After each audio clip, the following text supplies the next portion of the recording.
नागेश कुमार जी हरिद्वार से। हरिओम। राधे राधे। गुरु महाराज आपके चरणों में दंडवत प्रणाम। महाराज जी, सनातन हिंदू धर्म में विवाह के पश्चात पुरुष के पुण्य का आधा भाग स्त्री को मिलता है, जबकि स्त्री के पाप का आधा भाग पति को मिलता है। जिसे उसी में श्लोक में उद्याने च मद्यपाने राजद्वारे पिता गृहे बिना आज्ञान गंतव्यम वरयाचति वरांगना, ब्याह में जो वचन भराए जाते हैं। बात यहाँ है कि जब पाणी ग्रहण करते हैं तो दोनों मित्र होते हैं, भाव वहां होता है। अब शरीर दो होंगे और उनके कर्म एक होंगे। हम दोनों सलाह से जो भी कार्य करेंगे धर्म में करेंगे और दोनों धर्म के प्रताप से भगवान को प्राप्त करेंगे। उसका भाव केवल है, कोई भी आप मनमानी आचरण नहीं करेंगे। बिना हमारी अनुमति के आप किसी घूमने जंगल ऐसे पिता के भी गृह में या राज दरबार में या जहां कोई मदिरा पिए बैठा हो मद्यशाला आदि के पास, बिना हमारे सानिध्य के आप नहीं जाएंगे। ऐसे हो, बिना आप हमारी अनुमति के धर्म नहीं करेंगे। जो धर्म का कार्य करेंगे उसमें आप हमसे सलाह लेंगे। ये उसमें इस तरह की बातें कही गई है। उसका तात्पर्य कि हम दो शरीर देखने में रहेंगे, लेकिन हमारी रुचि, हमारा भाव एक ही रहेगा। अब अगर आप इस संकल्प से अलग हैं तो फिर आप पति पत्नी हैं ही नहीं, केवल नाटक हो रहा है। अगर आप वास्तविक पति पत्नी हैं तो जो आप दोनों की सलाह से सत्कर्म या जो भी त्रुटि होगी तो दोनों है ना। देखने जैसे दो हाथ हैं, ये कुछ करे ये कुछ करे तो आपको फल अलग अलग थोड़ी मिलेगा कि भाई उसने तो बाएं नहीं किया है तो दाएं नहीं किया। भोक्ता तो हम ही बनेंगे ना, हाथ हमारे दोनों। ऐसे पति पत्नी को अर्धांगिनी पत्नी को कहा गया है कि आप दाहिनांग बामांग के समान है। दोनों मिलकर के, जैसे गाड़ी के दो पहिए चलते हैं तो लक्ष्य एक ही तो होता है। ये थोड़ी कि बायां कहीं और ले जाएगा दायां और कहीं ले जाएगा। हाँ, अगर वो अलग अलग खुल के निकल जाते हैं तो गाड़ी ही नहीं है। नहीं, वो तो टूट गई ना, गिर गई ना। तो दाम्पत्य जीवन क्या कि पत्नी अपनी मनमानी करे, पति अपनी मनमानी करे, दोनों शास्त्र सम्मत चलें तो वास्तविक कहते हैं ये जगत भी सुखमय उसके लिए हो जाएगा।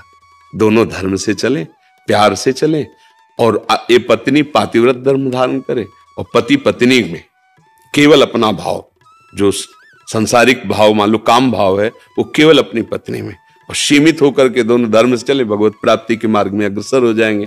पर जब गर्लफ्रेंड और बॉयफ्रेंड पहले से ही बन रहे हैं तो इनमें पातिव्रत धर्म आएगा, इनमें एक पति निष्ठा आएगी, उनमें एक पतिव्रत का भाव आएगा, या पति एक पत्नी से अपने जीवन का प्यार दे देगा क्या? तो सब नष्ट ही हो रहा है। तो हमें लगता है लिखे ही रह जाएंगे ग्रंथ की बातें। धारण करने की योग्यता तो हमारी नई पीढ़ी पहले ही खो दे, नहीं खो दी। सोचो, जैसे पवित्र वस्त्र पहन करके ही यज्ञ किया जाता है, ऐसे ये शरीर वस्त्र है। इसको तब तक पवित्र रखना है जब तक ये दाम्पत्य जीवन का संकल्प न बन जाए। पर ऐसा हो रहा है क्या? है कहां हो रहा है? आप बताओ ना, कहां हो रहा है? छोटे छोटे बच्चे, छोटी छोटी बच्चियां वैसे ही मन संसार में आसक्त है और ये सब नए वातावरण ने जो मिटिया मेट कर दिया। अब क्या बताना, आप लोग तो संसार में हो ही ना, फिर क्या? अब ये बातें केवल केवल बातें ही रह गई है। ये तो कुछ आदमी होंगे जो ब्याह करवाते होंगे पंडित जी से, नहीं तो ऐसे उसमें लिखा लो जज के सामने आए कोर्ट में, और या भैया मंदिर में माला डाल लिया, छुआ के हो गया। मतलब क्या यार, समय आ गया है। अब आपने उससे भाव से स्वीकार किया और 2 महीने बाद कह दिया आप हमें पसंद नहीं, तो बाजार की वस्तु समझी थी क्या? जीवन बर्बाद हो रहे हैं ना। और ये पास है, ये अब आज की समाज हमारी इसे पास करे कि पढ़ी लिखी समाज है, ये पढ़ी लिखी समाज। तो अब धर्म कहां, कैसे? नैष्ठिक भावनाएं ही निष्ठापूर्ण नहीं रह गई हैं, कैसे? अब तो बस यही है कि इन किन प्रकार जैसे बने नाम जप करो, अपना कल्याण करो और अपने जो सगे संबंधी उनके लिए नाम जप करो।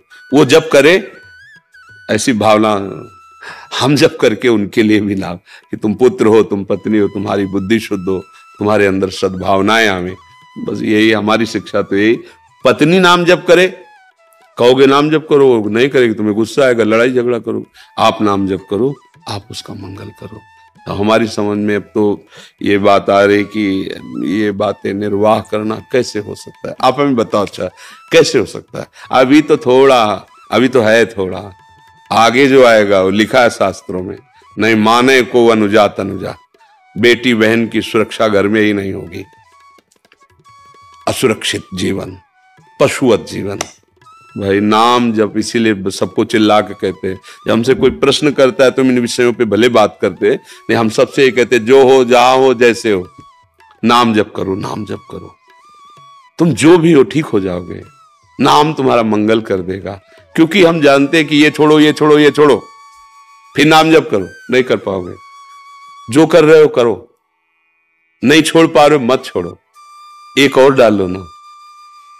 जहां इतनी गंदगी जमा किए हो, एक डाल लो राधा राधा राधा राधा राधा, वो तुम्हें आत्मबल मिलेगा। तब तुम अपने आप सब छोड़ दोगे, ग्लानि होगी। आप एक नवयुवक कभी कल या परसों था, वो रो के कह रहे थे, बड़े अच्छे पोशाक में थे, रो के कह रहे थे कि मुझे अब रोज ग्लानि होती कि मैंने ऐसे ऐसे काम किए, मैंने ऐसा ऐसा खान पान किया, महाराज जी कैसे क्षमा होगा, मेरा हृदय जल रहा है। हमका यही क्षमा हो रहा है। देखो ना नाम ने कैसा किया कि जो पूर्वकृत कर्म है उनके प्रति जो पश्चाताप, ग्लानि, यही सबसे बड़ा उत्तम उन्नति का मार्ग है। तो देखो अब कहें आप ये छोड़ो ये छोड़ो, आपको कैसे छोड़े? राधा राधा जपना शुरू करो, अब ये आपको पावर देगा, तो अपने आप सब छूटता चला जाएगा। फिर उसका जो परिणाम है वो भस्म हो जाएगा आपकी जलन से। यार कितना मैं नीच हूं, कैसा अधम हूं, ऐसा क्यों किया, ऐसा, हे भगवान क्षमा कर दो। कभी नहीं करेंगे, हो गया क्षमा। जो हृदय जलन होता है ना वो शांत हो जाता है।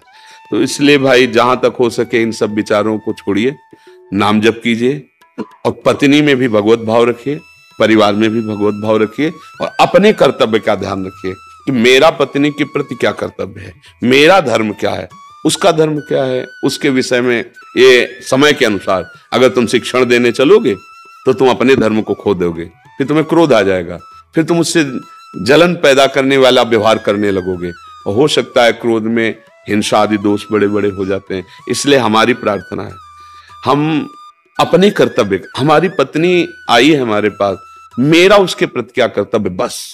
आप कभी दुखी नहीं हो सकते। वो जो करे, मालिक है ना, ईश्वर है ना, उसका मन ही उसको दंड देने लगेगा। शांत भाव से अगर वास्तविक सुख लेना है तो सिर्फ अपने कर्तव्य पर ध्यान देना है। ये पुत्र है, मेरा कर्तव्य इसके लिए क्या है, ये पिता है, मेरा कर्तव्य इसके लिए, उनका मेरे प्रति क्या व्यवहार है नहीं देखना। ये देखोगे तो कर्तव्य निर्वाह कर ही नहीं सकते, मेरी बात मान लेना। अगर मरीज का व्यवहार क्या है डॉक्टर के प्रति ये देखे ना, तो कभी वो डॉक्टर ही नहीं कर पाएगा। वो अपने कर्तव्य को देखता है, तो रो चिल्ला, लात मार, हाथ मार, बांध इसके हाथ पैर, और ऑपरेशन करता है, इंजेक्शन लगा देता है। बस अपने को ये समझना है जैसे पागल खाने में हो ना, और डॉक्टरी करनी हो तो कहीं से भी थप्पड़ पड़ सकता है, कहीं से भी गाली मिल सकती है, पर वो पागल है, उन्हें में सुधारना है। ऐसे चलना होगा भैया, कलयुग है। अब का जो स्वभाव स्वरूप आएगा वो तुम्हारे अनुकूल नहीं आएगा, तुमको देखना है अपने कर्तव्य को। अगर ऐसे चलोगे तो ठीक हो जाएगा। क्यों, इसमें कोई तर्क है? अच्छे